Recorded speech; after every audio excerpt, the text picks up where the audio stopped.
오늘 요한복음 9장 1절 12절 말씀을 통해서 눈을 뜨게 하시다라는 제목으로 함께 은혜를 나누고자 합니다. 우리 성도님들은 그 숙명과 운명의 차이를 아시나요? 숙명과 운명. 언뜻 생각하면 운명, 숙명 다 같은 의미다 우리가 생각할 수 있지만 사실은 큰 차이가 있어요. 숙명은 어떤 의지나 노력으로도 바꿀 수 없는 이미 결정되어 있는 삶, 이것을 이제 숙명이라고 합니다. 반면에 운명은 정해져 있는 것이 아니라 스스로 만들어가는 것, 이렇게 이제 우리가 정의할 수 있죠. 다시 말해서 우리의 힘으로는 도저히 바꿀 수 없는 부분을 숙명이라고 하죠. 그리고 이제 내 의지에 의해서 얼마든지 바꿀 수 있는 부분을 가리켜서 운명이라고 정의할 수 있습니다. 자, 그러면 나의 힘으로는 아무리 노력해도 바꿀 수 없는 숙명. 자, 어떤 것이 있을까요? 어떤 것이? 부모와 형제. 그렇죠? 뭐 내가 또 바꿀래 바꿀 수가 없잖아요. 뭐 국적도 마찬가지입니다. 국적도. 그 다음에 천성. 태어날 때부터 가지고 태어난 그런 성격들이 있잖아요. 이런 것들도 뭐 바꿀 수 없는 그런 부분들입니다. 때로는 또 타고난 건강. 이런 것들도 이제 숙명적인 그런 부분들이 있을 것입니다. 이건 뭐 내가 임의로 선택할 수 있는 것도 아니고요. 또 바꿀 수도 없는 것이기 때문에 숙명적인 면이다 할 수 있죠. 자, 그렇다면 이렇게 도저히 바꿀 수 없는 숙명적인 것에 대해서는 우리가 어떻게 대해야 될까요? 어떠한 자세로 우리가 대해야 될까요? 사실 근데 많은 사람들이 이 숙명적인 것에 대해서 인정하지 못해요. 원망과 저주를 쏟아내고 나죠. 왜 하필이면 내 부모가 저런 분일까? 왜 나는 이렇게 태어난 것일까? 이렇게 원망하죠. 심지어 그 원망의 화살을 하나님께로 쏟아놓기까지 합니다. 근데 여러분, 원망과 저주를 쏟아낸다고 해서 그러면 숙명이 바뀔까요? 아니, 숙명이 바뀔 수 있다면요, 얼마나 이 원망을 쏟아내고 저주를 쏟아내겠어요. 근데 아무리 원망과 저주를 쏟아낸다고 하더라도 그것은 전혀 바뀔 수가 없어요. 바뀌어지지가 않는 것이죠. 도리어 이로 인해서 자기 인생을 파괴할 뿐입니다. 원망한다고 해서 바뀐다면 뭐 얼마든지 바뀝니다. 그럴수록 어떻습니까? 도리어 자신의 마음을 피폐하게 하잖아요. 그렇죠? 좌절하게 하고요. 결국에는 실패한 인생이 되게 합니다. 제가 좋은 생각의 잡지를 이렇게 보면서 문득 이런 글귀가 있더라고요. 잠깐 제가 소개해드립니다. 그 둘의 전문가라고 하는 이제 짐 키라는 사람이 이렇게 이야기했어요. 특정한 질문에는 정해진 답이 있다랍니다. 이렇게 말했습니다. 이게 무슨 소리냐면 스스로에게 난 왜 이렇게 운이 없을까? 이런 부정적인 질문을 던지면 자신의 어떤 세계관이나 타인과의 상호작용 역시 부정적인 성향을 띠게 된다는 거예요. 그럼 반드시 부정적인 답이 나온다는 것입니다. 반대로 긍정적인 질문을 하면 그에 따른 긍정적인 답이 나온다는 것이죠. 그렇기 때문에 우리가 이 숙명적인 것에 대해서는 있는 그대로를 인정하고 받아들이는 그런 용기가 필요합니다. 나는 왜 이렇게 운이 없을까가 아니라 이 상황을 어떻게 하면 내가 극복할 수 있을까? 이걸 우리가 생각해야 되죠. 그럴 때 비록 주어진 환경은 바뀌지 않겠지만 그 환경을 대하는 자세가 바뀌어지게 되고요. 결국은 환경을 뛰어넘을 수 있는 힘을 얻게 됩니다. 그런 용기가 여러분 마음먹은 대로 된다고 얼마나 좋을까? 근데 솔직한 얘기로 안 되잖아요. 그렇게 마음 먹다가 어떻습니까? 또 환경을 대하다 보면 다시 또 떨어져요. 이게 우리 연약함입니다. 여러분, 우리에게 누가 계세요?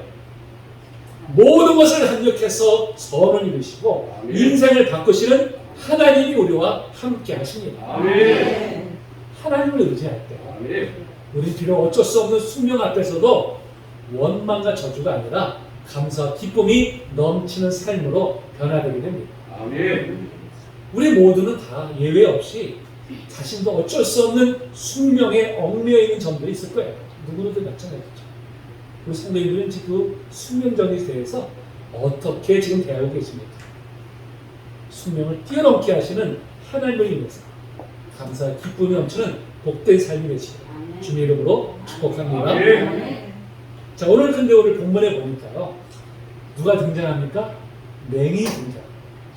이분도 어쩔 수 없는 숙명에 얽매였던 사람이었었죠. 사실 이 사람이 맹인으로 태어나고 싶어서 태어났겠습니까? 어쩔 수 없이 태어난 것이죠. 자, 그런데 그를 주님께서 어떻게 소망이 있는 인생으로 변화시키시는지 오늘 말씀을 통해서 우리 함께 살펴보도록 하겠습니다. 아멘. 자, 예수님께서 저희들과 함께 길을 가시던 중에 자, 날 때부터 앞을 보지 못하는 맹인을 만나게 됩니다. 여러분, 날 때부터 앞을 보지 못한다는 건 우리가 상상할 수 없는 고통이죠. 너무나 사랑하는 부모와 가족의 얼굴조차 모르잖아요. 보지 못했습니다. 앞이 보이지 않으니까 스스로의 힘으로 무언가를 하는 것이 너무나 힘이 듭니다. 혼자서는 멀리 갈 수도 없어요. 그래서 옛말에 몸이 1000양이면 눈이 900양이라는 말이 있잖아요. 그렇죠? 그만큼 인체에 있어서 눈이 차지하는 비중이 얼마나 중요한지를 이제 잘 보여주는 격언이죠. 사실 모든 장애가 다 힘들지만 그 중에서도 특히 가장 힘든 장애가 바로 이 앞을 보지 못하는 것이라고 합니다. 지금 고인의 미국의 헬렌 켈러를 아시죠? 헬렌 켈러. 원래 장애인으로 태어나지 않았습니다. 근데 19개월쯤에 이 소홍열, 내막염에 걸려가지고요. 보지도 못하고, 듣지도 못하고, 말하지도 못하고 그런 상중의 장애를 안고 살아가게 됩니다. 정말 뭐 아무런 소망이 없죠. 아무런 소망. 그렇게 살아가던 중에 이 헬렌 켈러가 설반이라고 하는 너무나 위대한 선생님을 만나게 되죠. 그때부터 그가 이제 소망을 가지게 되죠. 학업에 열중하게 되죠. 그래서 시각장애인 최초로 박사학위를 시작하게 되고요. 5개 국어를 구사할 수 있었다고 합니다. 대학을 졸업하고 작가와 또 사회활동가로서 평생을 살면서 특히 장애인의 인권 향상에 아주 헌신적으로 일을 했다고 하죠. 근데 이분이 쓴 글 중에서 사흘만 볼 수 있다면 라는 글이 있어요. 제가 잠깐 소개해드립니다. 만약 내가 이 세상을 사는 동안에 유일한 소원이 하나 있다면 그것은 죽기 전에 꼭 3일 동안만 눈을 뜨고 보는 것이다. 만약 내가 눈을 뜨고 볼 수 있다면 나는 나의 눈을 뜨는 첫 순간에 나를 이만큼 가르쳐주고 교육시켜준 나의 선생님 에미 설리반을 찾아가서 그의 인자한 얼굴 그리고 그의 아름다운 몸매를 몇 시간이고 물끄러미 보면서 그의 모습을 내 마음속에 깊이 간직해 두겠다. 그리고 바람에 나풀거리는 아름다운 나무 잎사귀들, 들에 피어있는 예쁜 꽃들과 그리고 저녁이 되면 석양이 빛나는 아름다운 노을을 보고 싶다. 다음날 일어나 새벽에는 먼동이 트는 웅장한 장면, 또 아침에는 메트로폴리탄에 있는 박물관, 그리고 저녁에는 보석 같은 밤 하늘의 별들을 보면서 또 하루를 보내고 마지막 날에는 일찍 큰 길에 나가서 출근하는 사람들의 얼굴 표정들, 아침에는 오페라 하우스, 오후에는 영화관에 가서 영화를 감상하고 싶다. 그리고 어느덧 저녁이 되면 건물의 숲을 이루고 있는 도시 한복판을 나가서 네온사인이 반짝거리는 쇼 윈도우에 진열되어 있는 아름다운 물건들을 보면서 집으로 돌아오고 내가 눈을 감아야 할 마지막 순간에 이 3일 동안만이라도 볼 수 있게 해주신 나의 하나님께 감사 기도를 드리겠다. 아멘. 앞을 보지 못하는 사람의 그 안타까움이 너무나 잘 드러나고 있는 그런 글이죠. 여러분, 이런 면에서요, 볼 수 있다는 것 하나만으로도 정말 감사하는 우리 모두가 되기를 바랍니다. 아멘. 다른 어떤 것보다도 정말 우리가 볼 수 있다는 하나만으로도 얼마나 큰 축복인지 모릅니다. 아멘. 여러분, 지금 나에게 없는 것으로 인해서 불평과 원망을 쏟아내는 인생이 아니라 지금 나의 주어진 것으로 인해서 감사가 넘칩니다. 아멘. 여러분 되시기를 축복합니다. 아멘.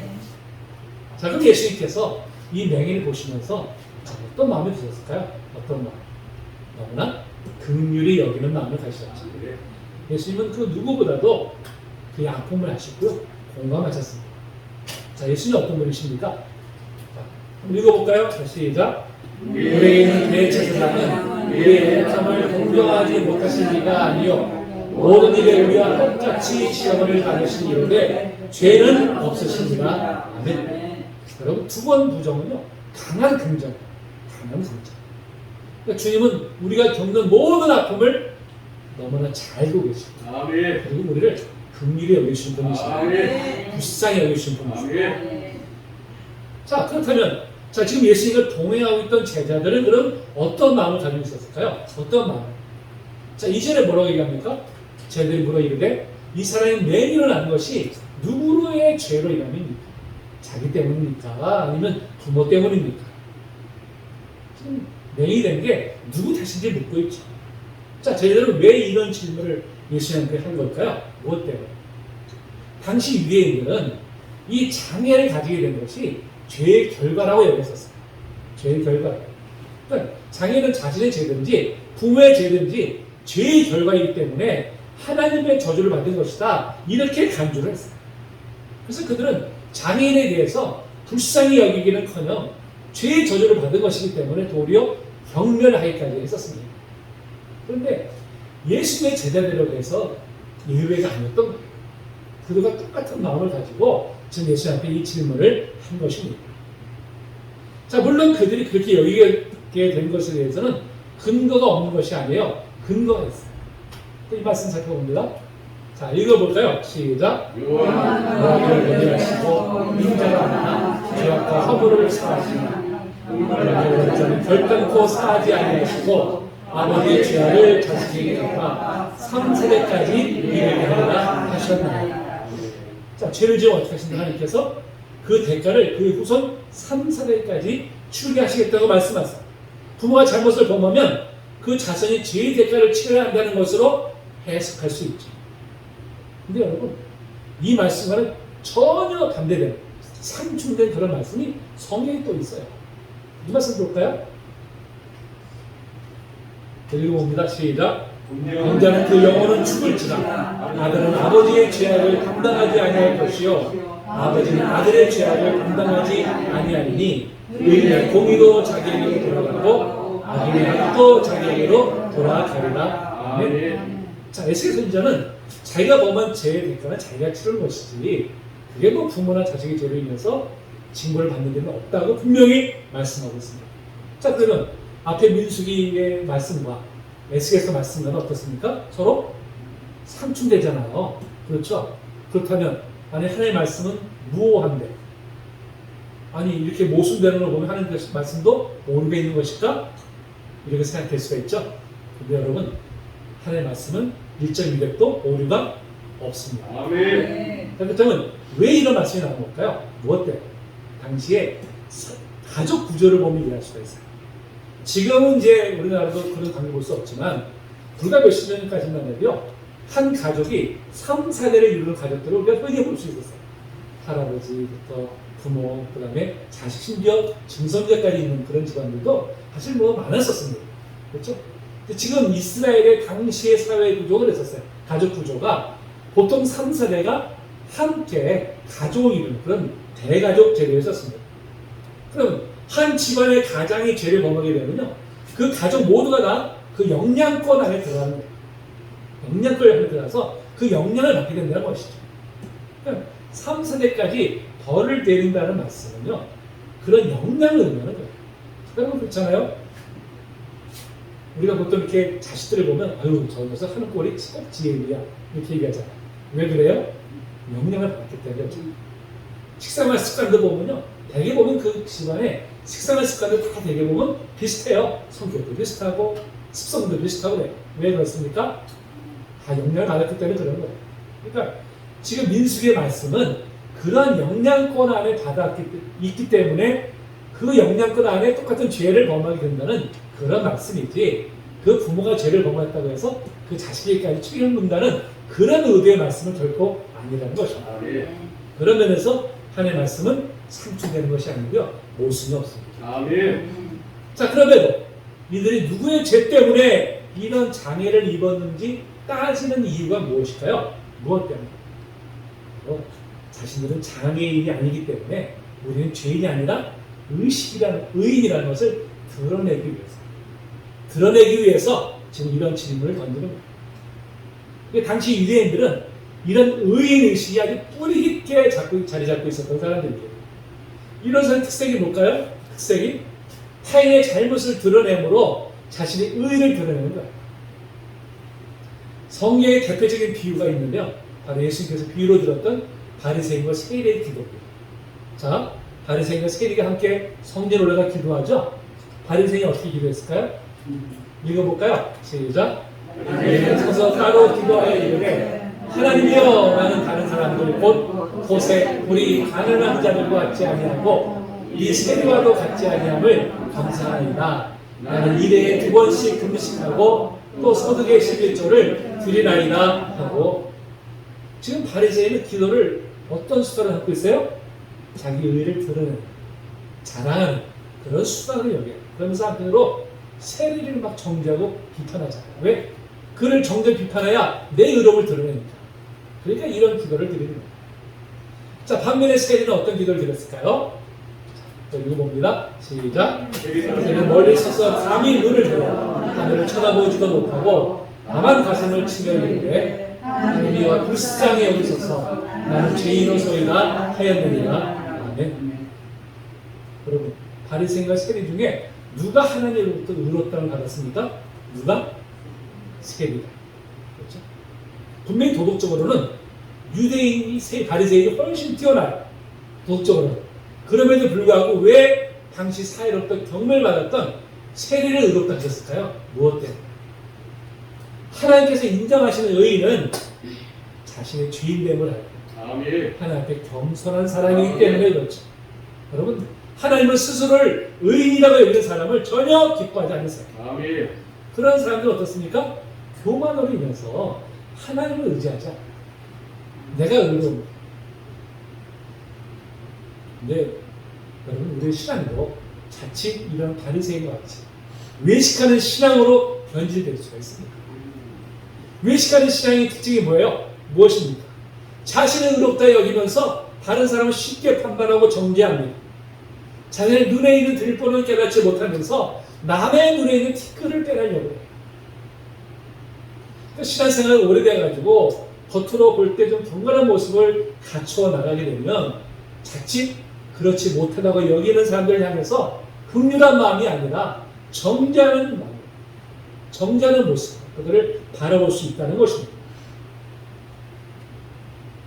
우리 성도님들은 다른 사람들을 바라볼 때 남의 장점이 눈에 잘 띕니까? 단점이 눈에 잘 띕니까? 여러분, 만약에 후자라면요, 우리의 신앙을 말씀 앞에 잘 점검해 봐야 됩니다. 제가 오래전에 이제 어느 교회에서 신앙생활 할 텐데요, 저기 한 연지사님이 너무나 큰 고난에 직면했어요. 남편이 중병에 걸려가지고 실직을 합니다. 또 하나밖에 없는 아들이 근육이 마비되는 희귀병에 걸렸어요. 설상가상 그 지사님 본인도 질병에 걸려가지고 그냥 큰 고통 중에 있었습니다. 이를 지켜보던 나이 드신 권사님들이 뒤에서 수군수군대는 거예요. 그 얘기 들어보니까 저 지사님 틀림없이 뭔가 큰 죄를 지었기 때문에 저런 고난을 당하는 거야. 빨리 얘기해야 될 텐데 이렇게 수군대는 거예요. 제가 여러 번 타인의 고난에 대해서 그렇게 정죄하는 것은 옳은 태도가 아닙니다. 이렇게 몇 번을 말씀드렸는데요. 계속해서 그런 식으로 정죄하는 그런 모습을 제가 본 적이 있어요. 근데 여러분, 혹시 우리가 무심코 이러한 시각으로 타인의 고난을 바라보는 것은 아닙니다. 지난 2004년에 서남아시아 일대에 엄청난 쓰나미가 있었습니다. 정말 수십만 명이 죽었죠. 수십만 명. 그때 그 모 교회 목사님이 그들은 우상 숭배를 하고 주일 성수를 하지 않고 놀러 갔기 때문에 하나님의 심판을 받은 것이다. 이렇게 설교를 해가지고 그게 아주 논란이 됐던 적이 있었어요. 여러분, 근데 과연 그렇게 설교하는 것이 옳은 일일까요? 그것이? 근데 그렇게 설교한 목사님 본인은 정작 교회 헌금을 사적으로 유용한 것이 드러나가지고 구속까지 된 적이 있었어요.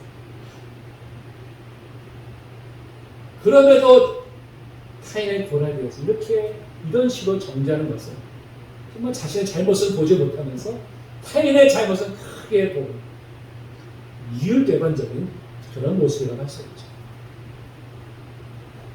여러분, 고난은 사실 신비예요. 신비.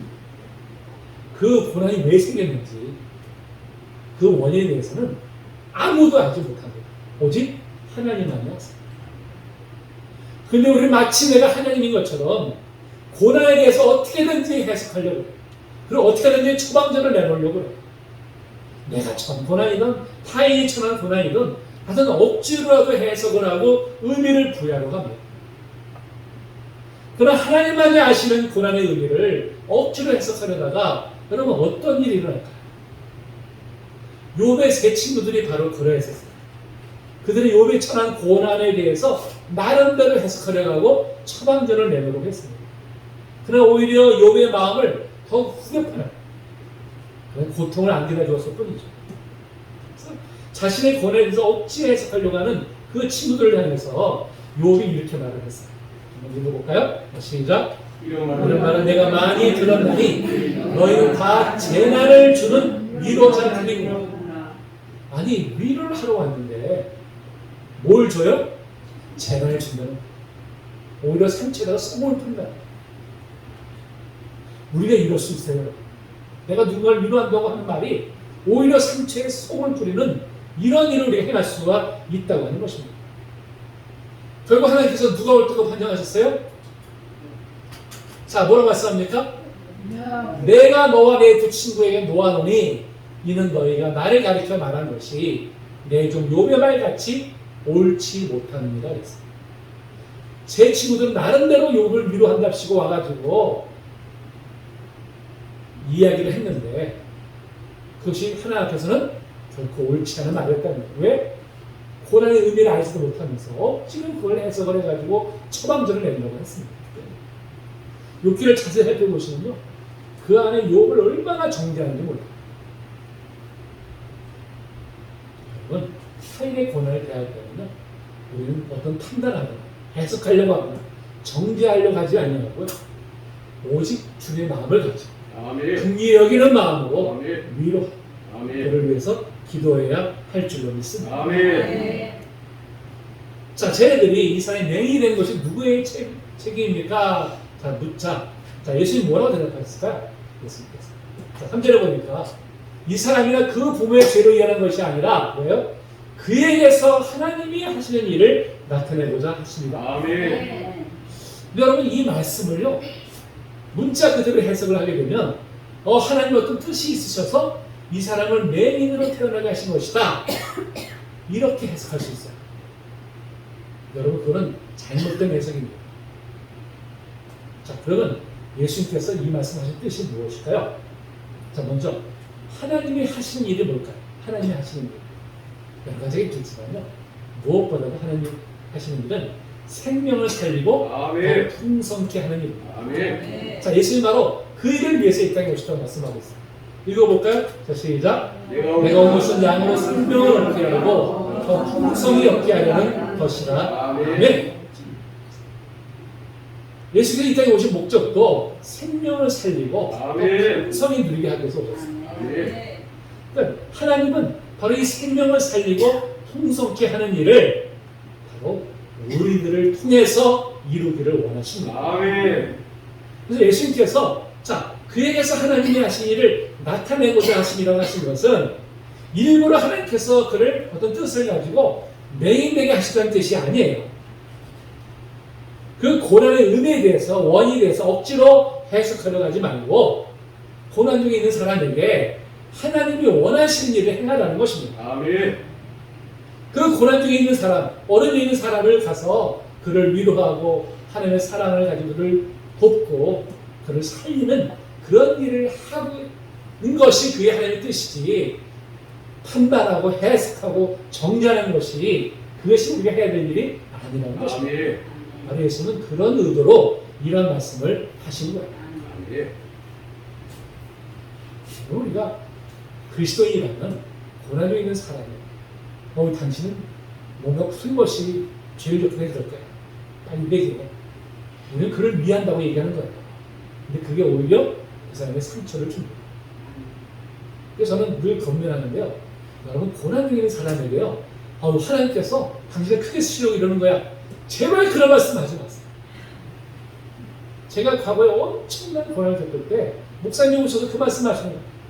시장님, 하나님께서 크게 쓰시려고 이렇게 연단하시는 거예요. 아니, 내가 언제 크게 쓰달라고 했나? 여러분, 그런 말은 절대 위로가 아니에요. 그냥 와서 옆에서 그냥 손 잡아주는, 시장 제가 기도하고 있습니다. 그냥 그렇게 말하면 되지 꼭 무슨 해석하려고 하고 무슨 처방전 내려고 그러지 마세요. 우리는 무엇보다도 우리가 해야 될 일은 뭐예요? 그를 위해서 내가 할 수 있는 일은 뭘까를 생각하는 것이죠. 제가 고등학교 시절에 이제 내 친구 중에 소아마비에서 다리에 전한 친구가 있었어요. 근데 이 친구가 이제 그 연세대학교에 이제 합격을 했습니다. 공부를 잘했어요. 기독교 대학이잖아요. 근데 합격을 했는데 소아마비 학생이 입학을 하게 되면 그에 따른 편의시설을 만들어야 되는데 그런 돈이 많이 들어가니까 합격시킬 수 없다고 불합격 판정을 내렸어요. 불합격했어요. 근데 이 친구가 또 재수를 했습니다. 또 다시 그 대학에 합격을 했어요. 다시 도전해가지고 합격했는데 또 불합격 판정을 내렸어요. 근데 그때 대통령이 장애 학생들을 합격시키려 하는 특별 명령을 내립니다. 특별 명령. 내려서 우리 친구가 그 대학에 이제 합격을 하게 됐어요. 그래가지고 그때 그 친구가 그 어머니하고 기뻐하는 장면이 그때 동아일보였나 하여튼 그때 사회면에 그냥 대문자만큼 이렇게 난 적이 있었어요. 여러분 명색이 기독교의 이념에 의해서 세워졌다고 하는 학교가 어떻게 장애 학생들을 이렇게까지 차별할 수 있는 것일까? 결국에 하나님을 믿지도 않는 대통령의 특별 지시로 합격하게 되었으니 여러분 그러고도 하나님을 믿고 하나님의 사랑을 온 세상에 전한다고 할 수 있을까요? 여러분 우리의 믿음은 결코 단지 구호나 관념적인 것에 그쳐서는 안 됩니다. 아멘. 진정한 믿음은 실천함을 통해서 증명이 되는 거예요. 아멘. 고난 중에 있는 이웃을 정죄하고 판단하는 시간이 아니라 주의 마음으로 긍휼히 여기면서 어떻게 도울 수 있는지를 생각하고 또 실천하기를 힘쓰는 아멘. 저희는 되시기를 축복합니다. 아멘. 자 이렇게 말씀하신 예수님께서 자 날 때부터 맹인 이 사람의 눈을 고쳐주시죠. 자 어떻게 고치셨어요? 땅에 침을 뱉어서 진흙을 이겨서 그의 눈에 바르시고 그냥 말씀으로 하시지 침을 뱉고 막 이렇게 하는 거 행동이 전 우리가 봤을 때는 좀 민망스럽잖아 지금. 근데 왜 굳이 이렇게 이런 행동하셨을까요? 무엇 때문에? 예수님은 그냥 허투루 어떤 일을 행하신 분 아니시죠? 자 바로 이 모습 속에서 우리가 연상되는 것이 있습니다. 뭐가 연상될까요? 여러분 하나님이 이 말 만드실 때 뭘로 만드셨어요? 흙으로. 그렇죠? 바로 그 광경이 지금 떠오르죠? 읽어봅니다. 시작. 여호와 하나님이 땅의 흙으로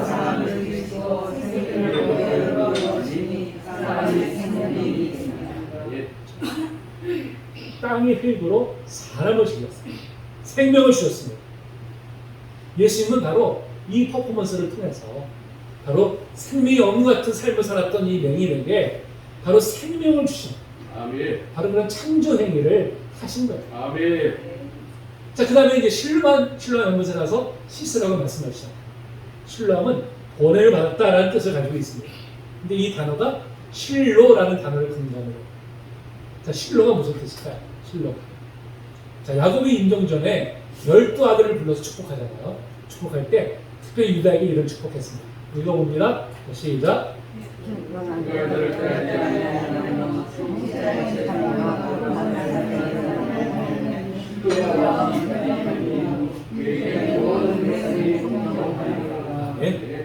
이 실로에 대해서 여러 해석이 있지만 특별히 쉼을 주는 자, 안식을 주는 자 이런 뜻을 갖고 있습니다. 바로 메시아에 대한 호칭이죠.